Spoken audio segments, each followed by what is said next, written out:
Two critical truths are clear. First, genuine teamwork in most organizations remains as elusive as it has ever been. Second, organizations fail to achieve teamwork because they unknowingly fall prey to 5 natural but dangerous pitfalls, which can be called the 5 dysfunctions of a team. These dysfunctions can be mistakenly interpreted as 5 distinct issues that can be addressed in isolation of the others. But in reality, they form an interrelated model, making susceptibility to even one of them potentially lethal for the success of a team. A cursory overview of each dysfunction and the model they comprise should make this clearer. Here are the 5 dysfunctions of a team. The first dysfunction is an absence of trust among team members. Essentially, this stems from their unwillingness to be vulnerable within the group. Team members who are not genuinely open with one another about their mistakes and weaknesses make it impossible to build a foundation for trust. This failure to build trust is damaging because it sets the tone for the second dysfunction, fear of conflict. Teams that lack trust are incapable of engaging in unfiltered and passionate debate of ideas. Instead, they resort to veiled discussions and guarded comments. A lack of healthy conflict is a problem because it ensures the third dysfunction of a team, lack of commitment. Without having aired their opinions in the course of passionate and open debate, team members rarely, if ever, buy in and commit to decisions, though they may feign agreement during meetings. Because of this lack of real commitment and buy-in, team members develop an avoidance of accountability, the fourth dysfunction. Without committing to a clear plan of action, even the most focused and driven of people often hesitate to call their peers on actions and behaviors that seem counterproductive to the good of the team. Failure to hold one another accountable creates an environment where the fifth dysfunction can thrive.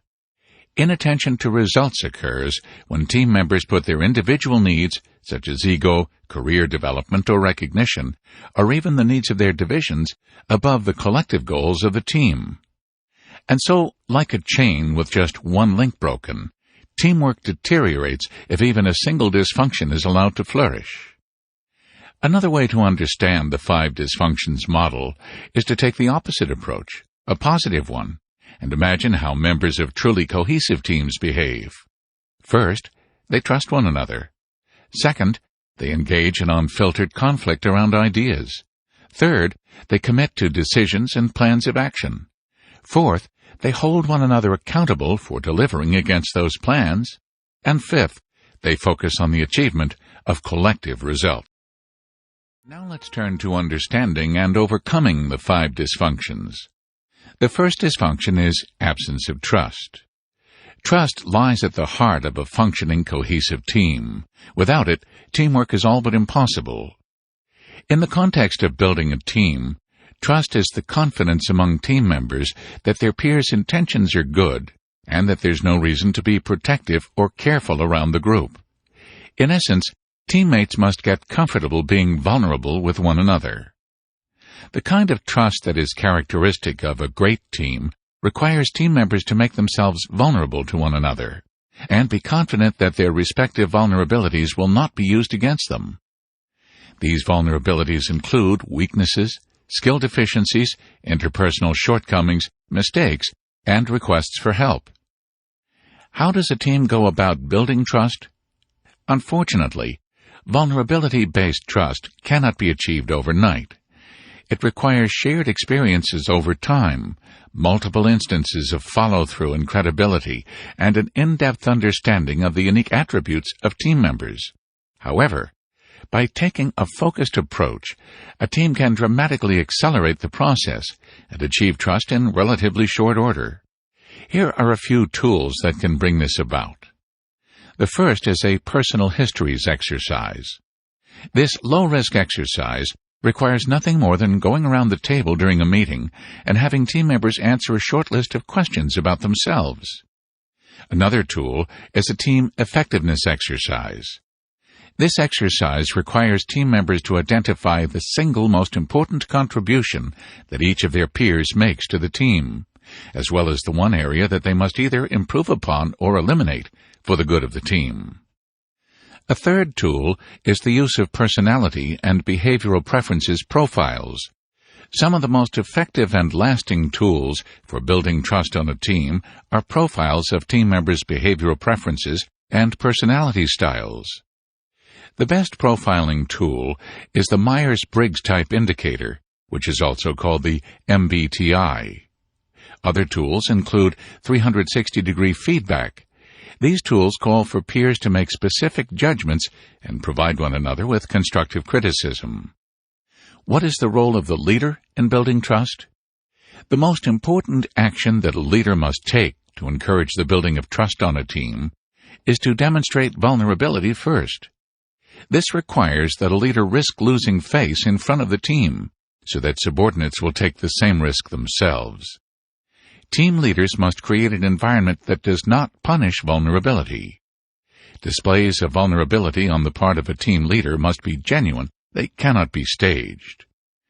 The second dysfunction is fear of conflict.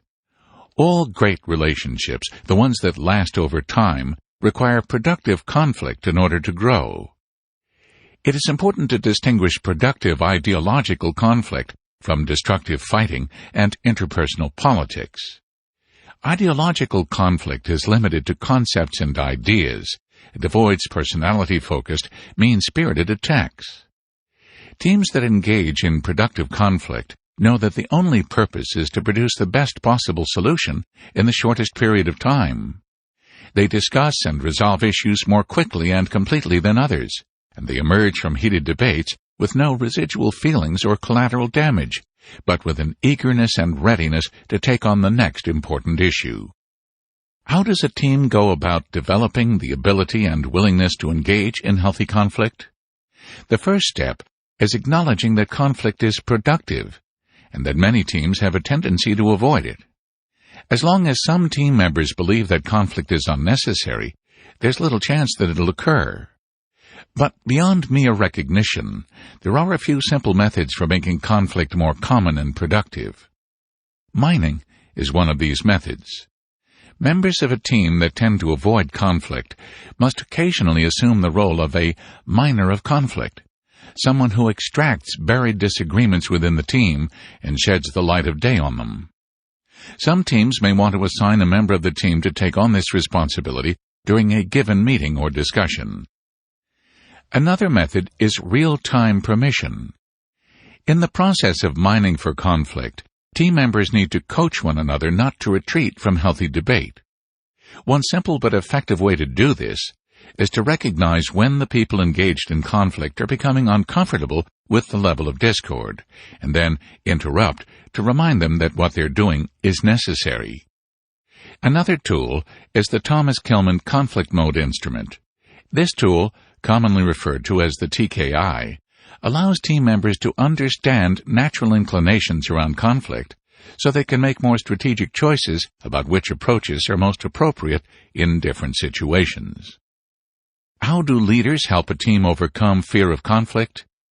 It is key that leaders demonstrate restraint when their people engage in conflict and allow resolution to occur naturally, as messy as it can sometimes be. A leader's ability to personally model appropriate conflict behavior is essential. By avoiding conflict when it is necessary and productive, something many executives do, a team leader will encourage this dysfunction to thrive. The third dysfunction is lack of commitment. In the context of a team, commitment is a function of two things: clarity and buy-in. Great teams make clear and timely decisions and move forward with complete buy-in from every member of the team, even those who voted against the decision.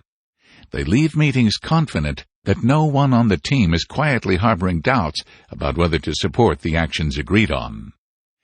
The two greatest causes of the lack of commitment are the desire for consensus and the need for certainty. Great teams understand the danger of seeking consensus and find ways to achieve buy-in even when complete agreement is impossible.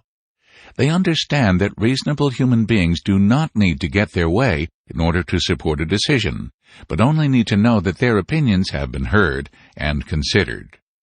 Great teams also pride themselves on being able to unite behind decisions and commit to clear courses of action, even when there's little assurance about whether the decision is correct. They realize that it's better to make a decision boldly and be wrong, and then change direction with equal boldness, than it is to waffle. How does a team go about ensuring commitment? By taking specific steps to maximize clarity and achieve buy-in, and resisting the lure of consensus or certainty. Here are a few simple but effective tools and principles. The first tool is cascading messaging. At the end of a staff meeting or off-site, a team should explicitly review the key decisions made during the meeting and agree on what needs to be communicated to employees or other constituencies about those decisions. One of the best tools for ensuring commitment is the use of clear deadlines for when decisions will be made and honoring those dates with discipline and rigidity. Contingency and worst-case scenario analysis is also an effective tool for achieving buy-in. A team that struggles with commitment can begin overcoming this tendency by briefly discussing contingency plans up front, or better yet, clarifying the worst-case scenario for a decision they're struggling to make. Another relevant exercise for a commitment-phobic team is low-risk exposure therapy, or the demonstration of decisiveness in relatively low-risk situations. When teams force themselves to make decisions after substantial discussion but little analysis or research, they usually come to realize that the quality of the decision they made was better than they expected. What is the role of the leader in building commitment? More than any other member of the team, the leader must be comfortable with the prospect of making a decision that ultimately turns out to be wrong. And the leader must be constantly pushing the group for closure around issues, as well as adherence to schedules that the team has set. What the leader cannot do is place too high a premium on certainty or consensus. The fourth dysfunction is avoidance of accountability. In the context of teamwork, accountability refers specifically to the willingness of team members to call their peers on performance or behaviors that might hurt the team. The essence of this dysfunction is the unwillingness of team members to tolerate the intrapersonal discomfort that accompanies calling a peer on his or her behavior, and the more general tendency to avoid difficult conversations. Members of great teams overcome these natural inclinations, opting instead to enter the danger with one another. Members of great teams improve their relationships by holding one another accountable, thus demonstrating that they respect each other and have high expectations for one another's performance. The most effective and efficient means of maintaining high standards of performance on a team is peer pressure. More than any policy or system, there is nothing like the fear of letting down respected teammates that motivates people to improve their performance. How does a team go about ensuring accountability? The key to overcoming this dysfunction is adhering to a few classic management tools that are as effective as they are simple.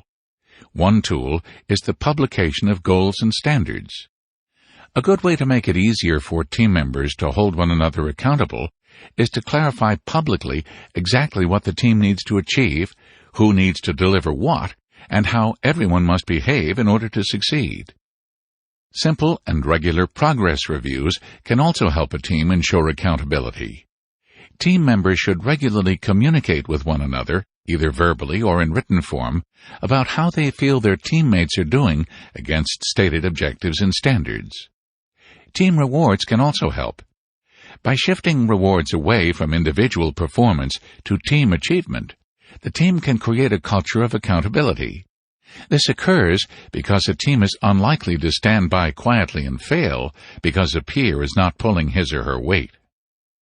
One of the most difficult challenges for a leader who wants to instill accountability on a team is to encourage and allow the team to serve as the first and primary accountability mechanism.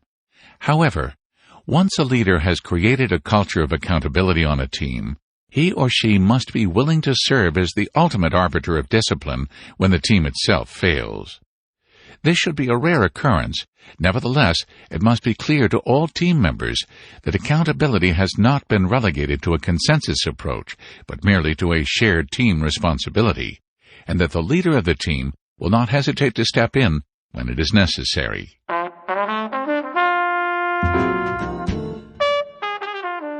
The fifth and final dysfunction of a team is inattention to results. The ultimate dysfunction of a team is the tendency of members to care about something other than the collective goals of the group. An unrelenting focus on specific objectives and clearly defined outcomes is a requirement for any team that judges itself on performance. Results are not limited to financial measures like profit, revenue, or shareholder returns. This dysfunction refers to a far broader definition of results, one that is related to outcome-based performance. Every good organization specifies what it plans to achieve in a given period, and these goals, more than the financial metrics that they drive, make up the majority of near-term controllable results. So while profit may be the ultimate measure of results for a corporation, the goals and objectives that executives set for themselves along the way constitute a more representative example of the results it strives for as a team. Ultimately, these goals drive profit. But what would a team be focused on other than results? Team status and individual status are the prime candidates. For members of some teams, merely being part of the group is enough to keep them satisfied. For them, the achievement of specific results might be desirable, but not necessarily worthy of great sacrifice or inconvenience. A functional team must make the collective results of the group more important to each individual than individual members' goals. How does a team go about ensuring that its attention is focused on results? By making results clear and rewarding only those behaviors and actions that contribute to those results. Public declaration of results is one way to keep a team focused. Teams that are willing to commit publicly to specific results are more likely to work with a passionate, even desperate desire to achieve those results. Results-based rewards are also helpful. An effective way to ensure that team members focus their attention on results is to tie their rewards, especially compensation, to the achievement of specific outcomes. What is the role of the leader in focusing a team on results? Perhaps more than with any of the other dysfunctions, the leader must set the tone for a focus on results. If team members sense that the leader values anything other than results, they will take that as permission to do the same for themselves. Team leaders must be selfless and objective and reserve rewards and recognition for those who make real contributions to the achievement of group goals. The reality remains that teamwork ultimately comes down to practicing a small set of principles over a long period of time. Success is not a matter of mastering subtle, sophisticated theory, but rather of embracing common sense with uncommon levels of discipline and persistence. Ironically, teams succeed because they are exceedingly human.